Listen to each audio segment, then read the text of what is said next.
Hey, this is Antonio. Welcome back to my channel. Let's have some fighting words. In this video, I want to do a fight breakdown for Josh Taylor in his up-and-coming bout against Jack Catterall. So let's jump into it. I'm going to start off with my list as always, and I'm just going to break it down as I go down. First, size. I don't know how Josh Taylor makes weight. He's just a big dude. He could easily fight at 54. I honestly don't know how this dude makes weight. I don't know how he doesn't just faint the minute he gets in the ring, because he's naturally just a big guy. He's tall for the division. He's like 5'11". I just don't know how this dude is making weight. Like, it's amazing. It's amazing for him to fight at the level that he's fighting at, being as big as he is, cutting as much weight as he cuts. The good news for him is that he trains all year round, so he's always in shape. So when it is time to cut down, he's not cutting a massive amount of weight. But he's a big dude. He's definitely a big dude, especially for the division. Experience. Now, here's the thing when it comes to Josh Taylor fighting Catterall. I hope I'm saying your name correctly.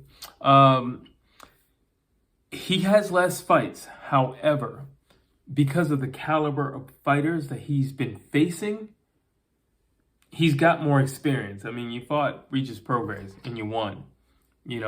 So you got more experience, just for those reasons right there, not only did you beat them, but you have rounds with these people, and you're learning and you're growing, and you're fighting people from other areas as opposed to people in your backyard. So when you fight people in your backyard or your neck of the woods, what ends up happening is you get well adapted to a certain caliber or of style of combat. And when something new is presented to you, you don't do as well as you've been doing because you've only seen one version of the way that it's done. So he's very versatile in that sense. He's pretty well traveled in terms of his boxing career, going around the world. But I'm just saying, because he's beaten champions, I got to give him the experience nod. And I got to say, Jack has got a lot on his hands, man, just going up against Josh Taylor, because he has so much experience. He has those championship rounds, and yeah, Jack has held belts. He's held a belt, but not at the level where Josh Taylor is. You know what I mean? He's just not there. I'm sorry. You're just not there, and you haven't fought the guys that he's fought. Dog.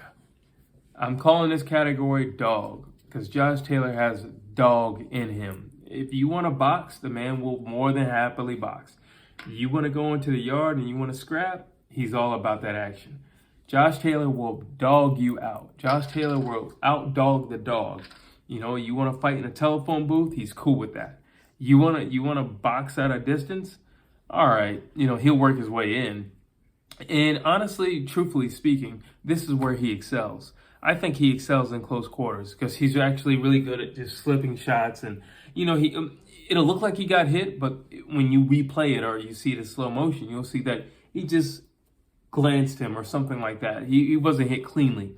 And although, he might have bruises after the fight, and when you really examine and look at his fights, you'll see that he wasn't getting hit that clean or cleanly at all. So he's comfortable in that position of close quarters. He's a great body puncher. So again, he's comfortable there. That's his meat and potatoes. That's what really hurts people. It's not going to be, his jab, right hand that's catching people. Not to say that that's not catching people, but what I'm saying is when it gets down and dirty and gets gritty, he's all about that action. He's a dog for real. He's a dog for real. And when you speak about him, it's kind of like one of those things you have to mention because that's one of those characteristics that he has. He's got that mean streak, and he wants to get in there. He wants that close quarters action. Boxing ability. Josh Taylor can box. So like I was just saying, he's got that dog. A lot of times people will look at him and think like, oh, maybe he's just some brawler. He will brawl if you present the brawl. Josh Taylor is funny because he will actually let you dictate what type of fight you're going to have. If you want something up close and personal and you want to bang it out, he'll bang it out. If you want to box, you want to use your feet, you want to use the ring, you want to dance around a little bit, he'll walk you down, he'll cut out the ring, and he's going to box you. It just depends on what you want to do, but he will literally allow you to choose which one you want for the night. You want to bang it out, or you want to box. Which one you want to do? Gas tank. Josh Taylor is always in shape. He is a 12-round fighter. He can go 12 rounds, no problem. Being a champion isn't just your ability to fight and win. Being a champion is also right here. And your ability to say that I got one more round in me. I got 3 more minutes in me.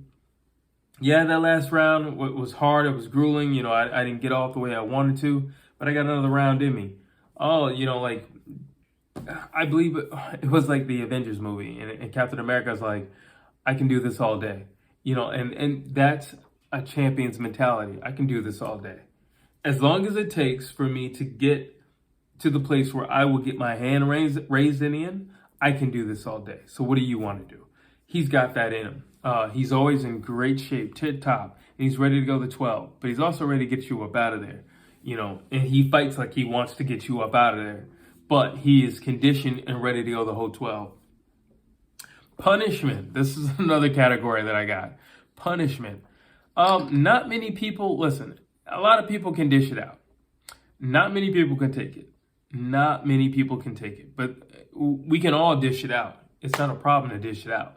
The problem comes when you have to be on the receiving end of the punishment.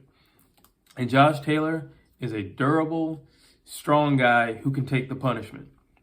He doesn't mind getting into the fire, and he doesn't mind getting burned, just as long as he can burn you in the process, as long as he can hit you back. Okay, and he can take it. And like I said, that also comes back into play what I was talking about, him being big for the division. Him being bigger, it's easier for him to absorb a lot of those shots. Adaptable. I think whatever you bring to Josh Taylor, like the Ramirez fight, he wasn't in the pocket that much. He was actually at range. And then you look at the Prograis fight. I mean, those dudes were in a telephone booth for like the last 5 rounds of the fight, easily. And there were spots where there were more. So whatever you want to do, he can adapt. And he's more than willing to adapt. And like I said, for some reason, he'll just allow you to dictate how we're going to fight this round. But he will more than likely accommodate you. Lastly, I think one of the things that's going to be great for Josh Taylor is he has home court advantage. Not everybody can take people booing them or throwing things at them or saying, mean things to them as they walk to the ring. And it is it's a psychological thing. It's like, yeah, I'm fighting you and I'm focused on you. But at the same time, this dude just said, I don't know, this or that, and it does get to people. It gets to you when you're getting booed. It gets to you when people are like, they cheer every time he wins or he lands a punch. And you're thinking to yourself, well, that didn't really land. He just kind of grazed me. But what did the judges think? Not to mention the judges are here in his backyard. So there is a mental aspect to that. And, Jack is going to have to suck it up, go there and fight the crowd. And I believe fight the judges. And he's got to get it done. But he's going to have to get it done all on his own because he's not going to have any support there. It's going to be a pro-Taylor crowd. So that's my fight breakdown. I want to know what you think about the fight coming up. Who do you think is going to win? Do you agree with the fight breakdown?